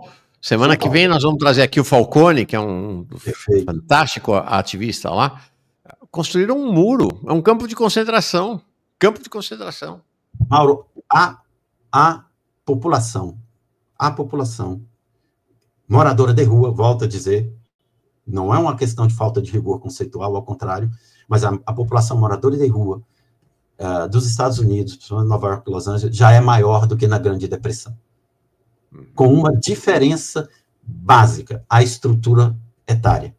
Na Grande Depressão, você tinha uma estrutura etária diferente, agora você tem velhos na rua. Entendeu? Eu sei que é um tema, outro tema, tem uma excelente literatura sobre isso, eu não vou entrar aqui, mas só para dizer... Nós vamos falar sobre esse assunto quando você voltar para falar do BPC. Porque é o corte no BPC que expulsa os mais velhos para ir morar na rua, né? Porque o mais velho não tem renda, entendeu? É isso que nós estamos produzindo, né? E as respostas a isso estão... Já a literatura, as experiências já colocam. Mas vamos chegar no varejo, que aí eu vou... Tá, aí... Estratégia de luta, Mauro, ótimo, só faltam 2 aí eu respondo quem quiser, porque você já viu que eu falo muito, né, Mauro? Não, tô adorando, cara, antológico essa entrevista, impressionante, cara. Eu tô aqui, eu coloquei um negocinho aqui dizendo assim... Essa pesquisa é uma das coisas mais sensacionais que eu já vi até hoje. Eu coloquei aqui um negócio amarelo, fala, não xingue muito, porque minhas aulas eu só xingo, não é? Então, vamos lá, a estratégia de luta. Então, imagina que a gente esteja aqui recebendo o Nicolas, não é? Então, o discurso do Nicolas será, não do Cleitinho, tá? Aqui fica uma cobrança também. Eu acho que se Érica, se o pessoal do PSOL, os progressistas, entrarem nessa pesquisa, nós podemos atingir 20, 30 mil perguntas e nós não temos preguiça de trabalhar. Mas, infelizmente, eles não respondem. Eu até brinquei com o pessoal, será que eu vou ter que ir no senador Cleitinho? Porque como ele trabalhou na 6x1, ele é contra, né? É incrível isso, esse silêncio. Mas vamos lá, mas o Nicolas vem aqui e diz, olha, com todo o discurso dele, ele diz, olha, a escala 6x1 vai falir o país e nós vamos gerar desemprego e as indústrias vão fechar. Bom, isso é muito interessante, como se o Brasil tivesse indústria, mas tudo bem, vamos admitir. O que ocorre? O que nós fizemos? O fim da escala 6x1 vai quebrar o país, diz o Nicolas. Vai gerar desemprego. É como aquela música linda e maravilhosa daquele menino que faz, porque ele é preto demais, ele é pobre demais, ele estuda demais, e assim vai deixar o meu filho para trás. Ele só tem que trabalhar. Ele não pode. Porque a 6x1, Mauro, ela não é um debate sobre não querer trabalhar, sobre produtividade, sobre vadiagem, não é sobre isso. Ela é sobre o desejo de estudar, Mauro. Entendeu? O que me fez estar aqui agora foi porque eu estudei, cacete. O grupo do Observatório é todo formado por gente precária.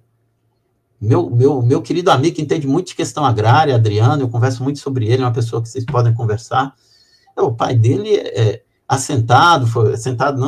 proprietário rural, sitiante. Somos nós, essa é a universidade. Né? Mas vamos lá, aí ele diz, olha, vai falir. Tudo bem, então esse é o primeiro grande argumento. Então eu digo para ele o seguinte, vamos pensar o que é falir. Mauro, 0,9% do total de empresas no Brasil, e se você somar 0,9 mais 9 mais 0,25, 0,46% das empresas no Brasil tem acima de 100, com dados de 2022-23, tem acima de 100 empregados. Acima de 100, no comércio, às vezes, é considerado grande, na indústria, acima de 500. Então, veja bem, acima de 100 empregados, 0,46. Pensa aí, todo mundo. 0,46 acima de 100. Ok?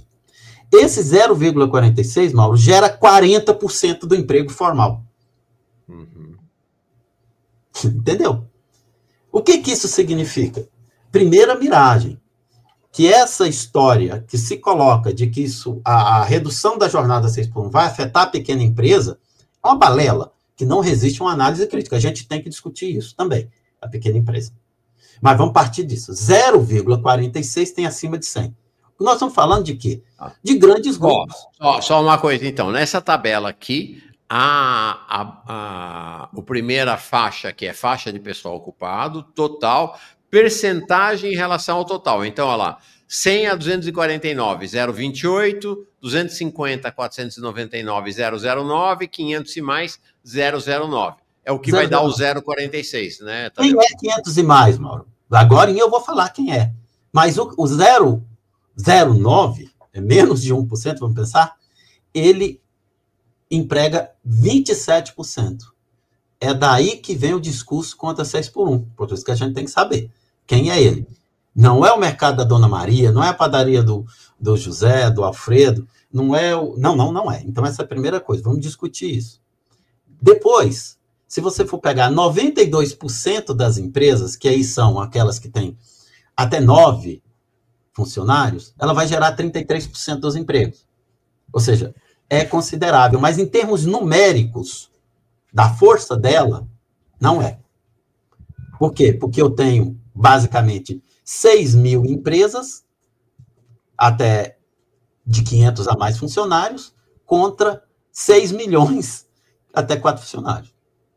O que esse pessoal faz? Eles falam o seguinte, mas nós temos 15 milhões, 20 milhões. Sabe por quê, Mauro? Marotadamente, eu não sei se existe essa palavra, mas são marotos no argumento. Eles inserem um MEI nessa conta. E o MEI nós temos... esse é o último dado do MEI que está no CISMEI. 15 milhões 469 MEIs. Que são empreendedores. Entendeu? Aqui tem Elon Musk para tudo quanto é lado aqui. Né? Agora, falando sério, a maior parte dele, considerável do MEI, 22% é porta a porta. Né? Outros 25% é internet. Mais de 78%, até só um, aí depois 2. Ou seja, esse aqui não é atingido pela 6x1, porque ele tem uma outra natureza. Entendeu? Ele tem uma outra natureza de existir, de ser, de acreditar no discurso do empreendedorismo, quer dizer, etc. Essa faixa aqui, de 0 a 4, de 5 a 9, que vai dar... 22%, 10% vai dar 33%. 33%, uma boa parte dessa não é gente empregada na jornada 6x1. Essa aí não inclui o MEI. Tá. O MEI está em outra base. Esse é o pulo do gato deles. Eles incluem. O MEI não está aqui. Porque, por exemplo, de MEI, se o Brasil tivesse 15 milhões de estabelecimentos industriais, de empresa, estava bem. O emprego industrial paga um salário melhor, a gente pressiona daqui e dali, o sindicato, etc, etc. O Brasil não tem esse perfil. Né? Ele substituiu, ele fez uma opção por não querer se industrializar.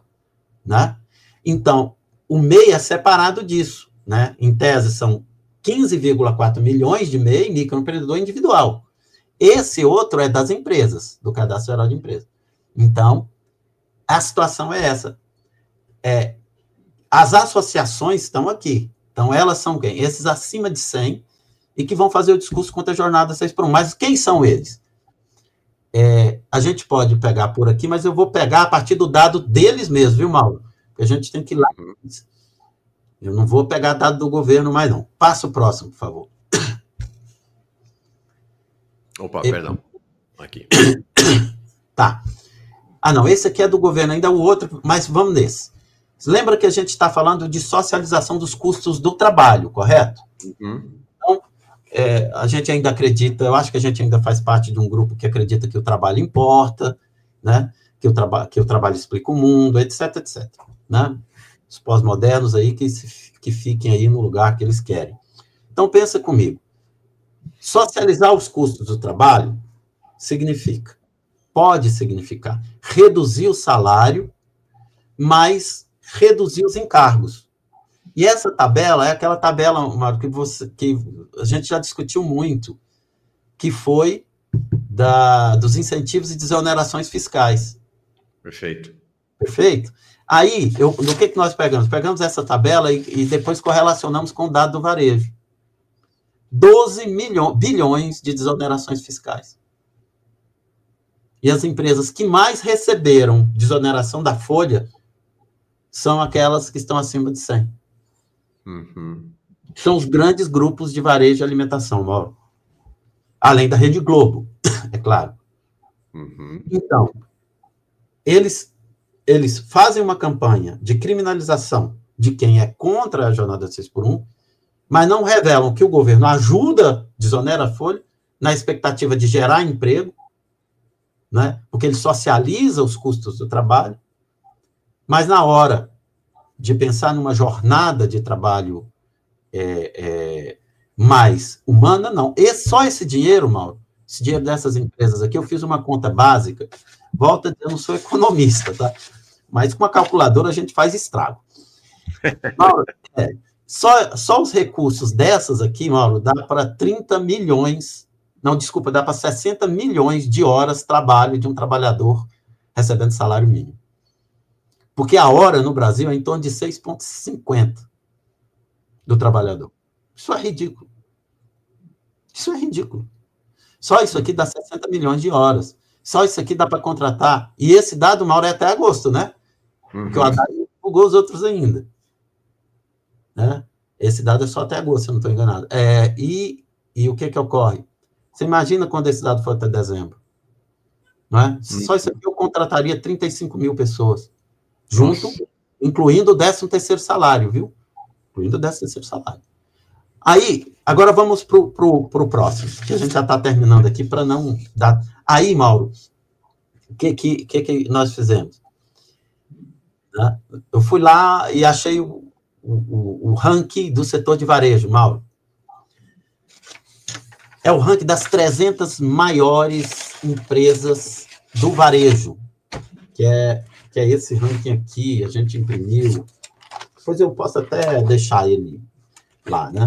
Mauro, o faturamento dessas 300 maiores empresas chegou a 1,2 trilhões de reais.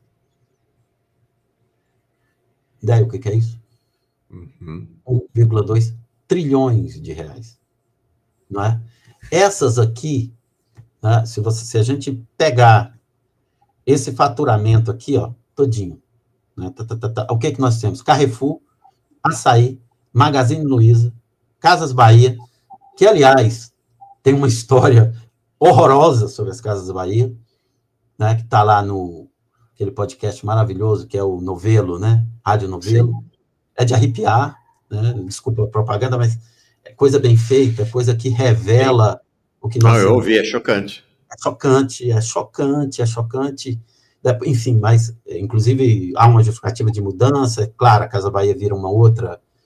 tem uma outra estrutura jurídica hoje, tá? Mas aí, Casas Bahia, RD Saúde, Boticário, Grupo Mateus, greve, paralisação em São Luís, né? Frente ao Grupo Mateus, Loja TN e Amazon. Esse pessoal todo aqui, né?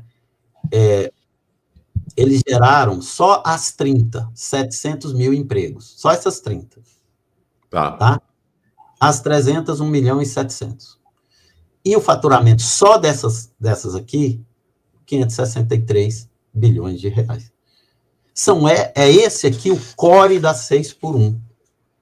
Então, a gente tem que encontrar uma forma de comunicar isso e falar, olha, o Carrefour informa aqui, nesse ranking, tem mais de 100 mil colaboradores. Né? Na verdade, o nosso relatório tem um título falando, não somos colaboradores. Não há colaborador nada, né, nisso. Né? O sistema de vigilância, Mauro, alguns deles retiram a cesta básica, a depender da quantidade de atrasos. Entendeu? Retiram a chamada participação em tese nos lucros, a depender da quantidade de atestados. Né? Então, são esses grupos em que operam a escala 6x1 que, em síntese, é o trabalhador que trabalha acima de 40 horas, que teria, em tese, uma folga ou não rotativa no domingo, não é? Esses trabalhadores não têm tempo de levar o filho, de frequentar uma... Como é que eu queria perguntar isso para o ministro da Educação, quando eu digo que está tudo ligado, Mauro, no Brasil, está tudo ligado, como é que eu exijo que uma mãe acompanhe uma reunião escolar, ela nessa escala? Cadê? O ministro tem que responder sobre isso. Por que as turmas de educação jovem e adulto, turma quilombolas, educação indígena, estão sendo massacradas? Porque esses trabalhadores estão nesses lugares. Esses trabalhadores são os trabalhadores de educação de jovens e adultos. Entendeu? E os jovens que chegam... Mauro, eu dou aula no curso noturno. Eu tenho gente, inclusive, que está no nosso grupo, não vou revelar em que lugar trabalho, para não ter problema, que não é incomum passar, assim, das 7 horas, dizer no grupo, né, ou no privado, oi, professor, boa noite, tem alguma coisa muito imprescindível hoje na aula? Aí você fala, por quê? Ela fala, porque hoje, particularmente, eu estou exausta. A pessoa sai de Aparecida, vai no grande hipermercado, atravessa a cidade para assistir minha aula, como se minha aula tivesse alguma coisa de bom, né? Geralmente eu tento responder, tchau, vá para casa descansar. Uma boa noite de sono. É disso. Agora, do ponto de vista da estratégia de luta, se a gente pensar a estratégia do ponto de vista simbólico, uma dica para os líderes da luta contra a escala 6x1, tá aí o Fernando, o Jones, o pessoal do PCBR e das outras organizações, se você fizer uma ação contundente, olhando aqui, vamos separar dos 30, os 5 maiores, Carrefour, Açaí, Magazine Luiza, Casas Bahia e RD. RD é a junção da Raia com o Drogasil, tá? Sim. 1, 2, 3, 4, 5. Você tem uma ação de alto impacto, de visibilidade e que vai atingir um grupo enorme de trabalhadores e trabalhadoras, né? Só nas 5 primeiras, né? Mas você foi perfeito. Só a sua observação já justifica a nossa existência de pesquisa. Não, é porque ela foi perfeita. Um dia de varejo, entendeu? Um dia de mobilização, de dizer, né? Por exemplo, o nosso grupo está com os cartazes na Uni, transferindo.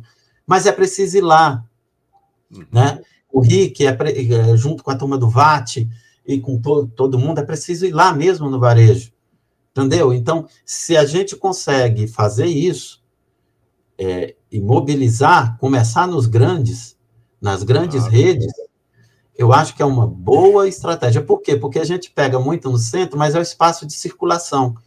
Eu lembro, Mauro, quando a gente fazia manifestações, antigamente com o PCdoB, eu era do PCdoB, e a gente fazia manifestações 5 da tarde. Não sei se você já cometeu esse erro. Sim. 5 da tarde. O trabalhador passa e ele fala assim, mas que merda! Vocês estão atrapalhando o meu deslocamento. Eles ficavam com uma raiva, entendeu? Então, a juventude de hoje não vai cometer esse erro. É melhor ir no local de trabalho. Né? Teve a manifestação em Goiânia, foi de frente à Marisa, ali no shopping, na divisa de Goiânia, Aparecida. Os trabalhadores da Marisa chegavam e olhavam, falavam, não, eu concordo, é interessante. Né? Agora, é óbvio, falta apoio governamental, falta essas figuras politizarem, porque essa é uma pauta que, se a gente brincar, a direita toma ela. Uhum. Já tentou, né, Mauro? Antigamente, a ideia de redução de jornada, os grandes representantes lá antigamente já diziam, não, vamos, nós queremos mudar. Não é? E aí a gente tem esse perigo, e eu acho que esse canal, Mauro, assim, vocês, em tão pouco tempo de existência, estão abrindo espaço para diversos tipos de debate, de comunicação. Eu fico olhando aqui a biografia que eu uso, está aqui, o Marangoni, Marangoni conheço por livros. Aliás, o último livro dele está aqui, eu vou usar na disciplina. Gilberto Marangoni, grande figura. Estado volta do Estado planejador, Denise, Breno, sempre lembrar que existe gente radical dentro do PT, gente comprometida, como o Breno e muitos outros, não é? Mas é preciso que eu vou usar, eu acho que esse canal, eu não seria nem tão radical, viu? Eu acho que vocês são como aquilo que o Sócrates falava, né, verbalizado pelo Platão, é claro, né? Ele dizia que o papel do filósofo na polis era o papel como de uma mosca. Está lá no Apologia. Ele tem que colar no dorso do cavalo para despertar o potencial que esse cavalo tem, né? Ele tem que cutucar, ele tem que provocar. Então, é isso que eu acho que esse canal faz de diferentes modos e de uma maneira muito bacana. Então, em nome da pesquisa, de todo esse grupo, eu agradeço e quero, quando voltar, discutir ou mandar os informes para você, falar, Mauro, ó, então não é com 30 mil respondentes, nós não vamos ter preguiça de trabalhar e de unir a causa. Cara, terminando essa entrevista, muito emocionado, muito impactado, né, por tudo que você nos revelou. Tá aqui, ó, deixa eu colocar na tela. Legal. Né, Observatório do Estado Social Brasileiro. Qual é a equipe de pesquisadores? A Amanda Fernandes, Jaqueline Neves de Oliveira. A Amanda faz os mapas, a Jaqueline faz aqueles vídeos maravilhosos. Ah, legal. A gente já mostrou aqui os dois. O John Peter Mazini, agora, o Tadeu Mente e a Tatiane trabalha. O Tadeu é você e a Tatiana faz o quê? E a Tatiane que coordena, porque ela é uma mulher mandona. Mas tem uma outra equipe. Essa é a equipe que montou a primeira estrutura. A outra equipe tem 40 pessoas e os créditos todos serão dados no livro, na publicação. Agora, ó, Tadeu, seguinte, já vamos combinar que você vai voltar. Vamos ver o BPC. Né? A parte do BPC e vamos ver numa atualização. Mais uma vez, gente, se você trabalha ou trabalhou, né, não é só quem trabalhou e eventualmente não trabalha mais em escala 6x1, está fixado no chat.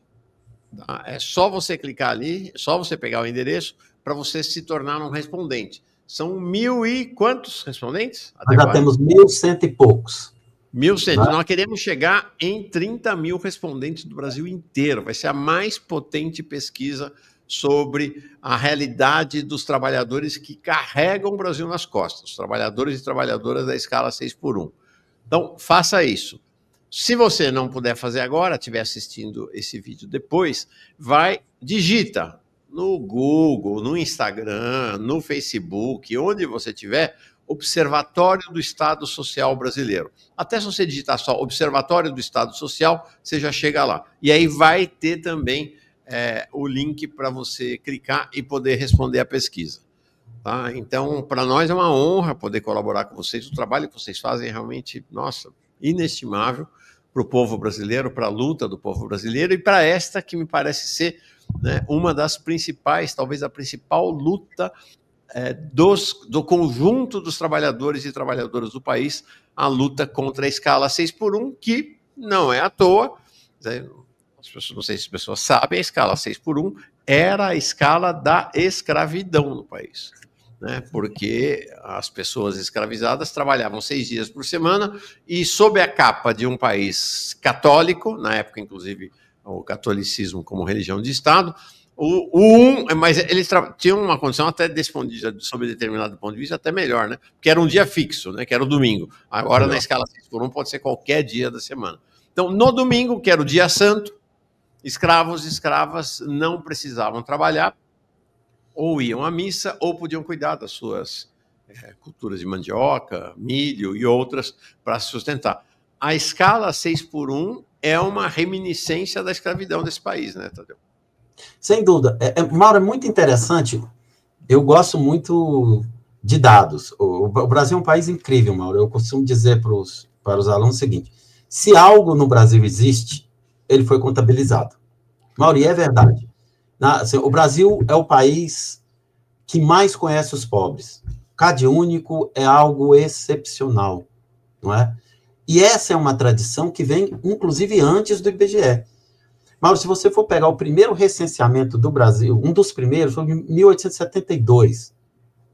Ele dava conta, se depois eu posso até enviar, eu tenho uma partezinha dele, ele dava conta de que 16% da população naquele momento era escrava. 72. Agora, isso não é o interessante. O interessante, Mauro, é você observar as funções por gênero dos escravos, não é? Costureiras, os chamados escravos a ganho, pedreiros, limpadores, eram 16,8%, que é basicamente o mesmo que mora hoje em favela, segundo o censo. Basicamente o mesmo, né? Então, a gente tem a mania de jogar a escravidão para o Cretáceo. Não, mas a escravidão está aqui. Eu tenho alunos, a Amanda que está ali, Amanda que estava ali na equipe, ela tinha uma bisa de 103 anos. Nossa. Bisa, negra, bisa. Um dia eu pedi para ela, é engraçado, até revelo, pedi a certidão na aula. Falei, traz, Amanda. E ela falou que a bisa não quis me enviar a certidão porque ela tinha medo. Nossa. Ela tinha uma memória ainda. Pensa o que significa isso nesse país da diversidade. Amanda, desculpa por contar, mas eu tenho muito carinho. Então, é a bisavó dela, que mora aqui ao lado. Então, a escravidão moldou o mercado de trabalho, né? Moldou o mercado de trabalho. Isso, gente como Florestan Fernandes, só ele pode dar conta disso, porque só ele também viveu isso. Não é um acadêmico uspiano, cevado porque há por as melhores, né, cantinas. Não, ele não é um trabalhador. Então, só ele poderia construir uma interpretação, quando é só ele, eu estou exagerando, mas uma interpretação sobre o que significava o papel da escravização e da mão de obra. Então, isso se repete. Quando eu for fazer o seccionamento por cor, nós vamos perceber quem são as domésticas, quem são os trabalhadores de balcão, entendeu? Então, aí o Brasil construiu essa noção muito competente de construção de dados, e o IBGE está nessa história. Então, eu queria também agradecer vocês pela questão do IBGE. Eu conversava hoje com minha companheira e dizia o seguinte: eu sou associado a um sindicato que, inclusive, está ajudando a pesquisa, a do UFG. O Mauro, o nome da UFG está no sindicato. Será que o sindicato do IBGE não tem o direito de colocar o nome? Pois é, chocante. Isso é chocante, sabe? A desculpa para fundar... O Mauro, você já imaginou? Eu não estou dizendo que existem interesses que não são ortodoxos no presidente. Eu não estou dizendo isso. Mas imagina que a gente cria uma fundação e tudo muda daqui a 3 anos. Mas você tem ideia a importância de um IPCA? Não é? Você tem. O povo brasileiro, às vezes, não tem, mas a importância de um IPCA. Entendeu? Um IPCA+, um IPCA 0,5. Então, o IBGE é a instituição que fez parte da identidade brasileira. Nós temos que preservar o IBGE. O IBGE soltou uma pesquisa recentemente, chamada Coordenadas de Endereços, maravilhosa. Ele localizou nada mais, nada menos que 116 milhões de endereços nesse país continental. O Observatório até fez uma pesquisa sobre isso, chamada Estado contra a Geografia. Pegou os endereços das escolas e foi mostrar escolas em Barcelos, Mauro, que estão a 250 quilômetros, subindo o Rio Negro, 150 quilômetros. Só o Estado vai lá, só o IBGE mostrou isso. Então, independente das brigas internas, nem sempre deve ser fácil lidar com o sindicato. O sindicato não está para distribuir simpatia. Sindicato está aí para tensionar. Claro. Então, eu fico do lado do sindicato e do lado do IBGE, que é uma instituição. Frequentem, todos vocês, quiserem aprender, além do canal aqui, frequentem o site do IBGE. Tá. Ali... E o site do Observatório Social do Estado Brasileiro também. Amanhã, por sinal, vem aqui a Clician Oliveira, que é do comando do sindicato dos trabalhadores do IBGE, para falar. Inclusive, porque é o seguinte, nós já entrevistamos aqui o Paulo Lindsay, semana passada, eles disseram, mas nós não temos nada contra o Postman. Teve festa quando o Postman chegou lá. Não. Festa, porque nós resistimos ao Temer e ao Bolsonaro. Festa. Aí o sujeito chega lá, senta lá e não recebe ninguém, não dialoga com ninguém, monta uma fundação privada, aí não dá, né? Eu pegaria livros dele aqui que eu tenho. Livro sobre estrutura salarial da década de 80. Ele tem uma carreira brilhante. Eu acho que tem que pensar um pouco mais antes de fazer as coisas, sabe? Porque salário mínimo, isso tudo é potencial para o discurso da direita depois. Nós temos que preservar instituições como o IBGE, instituições como o SUS, e blindar, essa é uma intuição, viu, Mauro? Blindar o Ministério da Saúde. Okay. Essa é uma intuição. Nós temos que tomar cuidado com mudanças ministeriais no Ministério da Saúde, que é um dos ministérios com maior orçamento, brilhantes sistemas de informação e mais complexos, tá? E aí, quem quiser saber um pouco desse conteúdo, nós temos um canal chamado Por que o Estado Importa também. Né? Legal. Por que o Estado Importa? Nós criamos ele justamente... Canal no YouTube? Canal no YouTube, Por que o Estado Importa. Então, tem vídeo sobre o Estado Empreendedor, sobre o SUS, sobre... economia e Estado, tem animações sobre educação, vamos soltar um sobre o IBGE também, porque o IBGE importa, né? Sobre ajuste fiscal, o professor Francisco tem contribuído com a gente, que é um parceiro em publicação com o David Decache, né? Então, Mauro, mais uma vez, eu agradeço muito. Que legal, cara. Né? E são todas coisas modestas, porque nossa equipe é uma equipe de amadores, no sentido de fazer aquele sentido antigo, faz porque ama, né? Faz porque gosta. Né? A gente tem algum apoio do CNPq, alguns projetos eu vou converter, que é outra instituição fantástica, não é? CNPq, CAPES, que a gente tem que preservar também. A gente tem que fortalecer essas instituições para dar fôlego, Mauro, para elas nos anos vindouros, sabe? Nos anos vindouros. Essa é a questão-chave.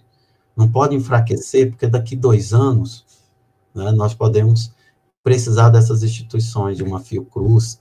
Aí. Então tem... O Maxwell mandou, eu também fui procurar. Valeu, Maxwell. Grande Maxwell. Põe na tela, Maxwell. Tá aí. Não, cara, que trabalho. O que é esse Observatório do Estado Social Brasileiro? Ó, vão lá, estava olhando aqui enquanto você falava, tem vídeos que parecem muito interessantes. Muito. Mauro, nós temos 3 plataformas. Nós temos o Porque o Estado Importa, que é o canal. Nós temos no site, tem um link, que é o que a gente brinca, né, que seria o cérebro, que é a geoinformação dos dados do Estado Social. Tipo, Previdência, se você quiser tocar lá, você sabe município por município e tal, ele está um pouco desatualizado, porque a gente não tem recurso para atualizar por enquanto. Então, tem o site que a gente divulga, estáticos, relatórios, e tem o canal de comunicação, que a gente tem muitos colaboradores, gente que entende financiamento da educação, saúde, financiamento agrícola, né, tudo, fome, a gente tem uma pessoa aí, Mauro, deixa eu ver se você conhece. Você conhece o Pantaleão? Quem? Você conhece o Pantaleão? Não. Professor Pantaleão de Goiânia, né? Porque é um velho militante nosso também, que ele ajuda. Aí, ele nasceu disso. Olhe no espelho, olhe para o lado, o Estado importa. Não é? O SUS importa. Mauro, nesse dia, só tem uma coisa que esse canal não vai concorrer no dia de hoje. Com a escola. Porque no dia de hoje, 40 milhões de pessoas saíram de suas casas para escolas. Desses, 36 milhões em escolas e espaços públicos. Perfeito. A escola é a maior potência que tem. Só uma coisa, Tadeu. Então, se você for lá no site, tá? É só escrever Observatório do Estado Social Brasileiro, você chega no site, tá? De qualquer maneira, vou botar o link aqui na sequência. Deixa eu descer. Não, deixa eu colocar já. Estou colocando aqui o link do site. Olha que sensacional isso. Tá? Botei aqui. Mas é o Observatório do Estado Social Brasileiro. Você desce e vai... Estatísticas georreferenciais. É isso que você falou, né? Esse aí tem Bolsa Família. Nós começamos a estudar muito Bolsa Família, né? Eu estudei bastante Bolsa Família, alguns orientandos, depois que a gente passou para a Previdência. Ele pode estar atrasado, porque às vezes o sistema... E às vezes a gente esquece de pagar, sabe? Porque é tanta informação que tem no site, porque ele tem gigas e gigas de informações, né? Tá. Então, mas nós vamos depois ver se tem tempo de... Legal. Bom, Tadeu, chega, homem, chega, 11h20, nunca tivemos um programa até tão tarde aqui. E você acorda cedo, né, Mauro? Cara. Mauro, você acorda muito cedo, e eu também, sabia? Você também? Eu acordo todo dia 4h30. Que legal. É a idade. É a idade. É a idade. Que idade? Você é moleque, não tem nem cabelo branco, para com isso. 52 anos. Não acredito, cara. Não tem um fio de cabelo branco. Cara, 52 anos. E aí? Mas muito obrigado, foi um prazer conhecê-lo. Coloca à disposição. Aí também tem a UFG, tem gente brilhante, o Instituto Federal também, a UEG. Eu acho que abrir espaço para as universidades, para a gente ter o contato com o pessoal, demonstra generosidade, e abrir espaço para os trabalhadores também, né, para o Fernando e para tantos outros, pessoal do PCBR, só demonstra generosidade que a gente pode construir um bom trabalho. Eu queria não, mentira. Mentira não, Patrick, infelizmente eu já sinto todas as dores, já tenho mais passado do que futuro. Que isso, rapaz, para com isso. Pensei que tivesse 30, eu também. Achei que você tinha uns 35, cara. Eu vou falar para minha companheira aqui, que aí ela... Não, quero saber de que água vocês bebem aí. Né? Sensacional. Eu acho que a água é um pouco... Sabe o que eu brinco, mano? Eu brinco o seguinte, eu sou uma pessoa que tem uma personalidade que eu falo o que eu penso. Então, eu acho que eu não internalizo muitas coisas, então eu sempre fui assim. Então, acho que isso é bom. E sem mágoa, né? Sem mágoa. Então, agradecer o Jones, viu? Tá bom. Prestar solidariedade aos ataques que ele tem fazendo, mas os ataques são bons, viu? Eu gosto disso. É bom que está incomodando, isso é uma certidão de incômodo, né? Isso aí. Certidão de incômodo, e a forma como ele trata as coisas com elegância e com muita inteligência, dá identidade, e você também é um prazer em conhecê-lo, foi muito atento, viu, pessoal? Vocês não têm ideia, o Mauro passa as coisas para a gente, conversa com muita elegância. Imagina. E muito obrigado. Obrigado, cara. Entrevista foda, diz o Vinícius, que realmente foi uma das coisas, olha, um dos momentos mais iluminadores que eu tive em muito tempo, realmente. Você vai voltar. Mas, já estamos contactados um ou outro. É só você avisar, Mauro, tem novidade. Mauro, tem coisa, quero trazer. Você falou, é uma ordem, você vem para cá imediatamente. Muito, muito relevante, efetivamente. Obrigado, viu, Tadeu? E olha, fiquei sabendo de você por alguém aqui do chat que me falou de você. Eu falei, manda uma mensagem para mim e me mandou. Legal. Eu acho que o Jefferson, não sei. Ele está no nosso grupo, agradecê-lo também. Acho que foi, obrigado mesmo. Realmente foi Nossa, mudou minha vida aqui. Legal. Muito obrigado, homem. Tá bom? Obrigado, muito obrigado a você, toda a equipe do Observatório do Estado Social Brasileiro. Nós voltaremos a falar sobre essa pesquisa, então responda a pesquisa, se você tiver condição, está fixado aqui no chat. Você volta para falar da continuidade da pesquisa, a gente faz uma segunda rodada de apresentação, quando, não sei, chegar a 2.000, 3.000, 4.000, quando você achar que tem dados que mudam um pouco ou que aprofundam bastante, a gente apresenta. Vamos voltar a falar sobre BPC no nosso próximo encontro também. Obrigado, Tadeu. Obrigado. Até mais. Parabéns.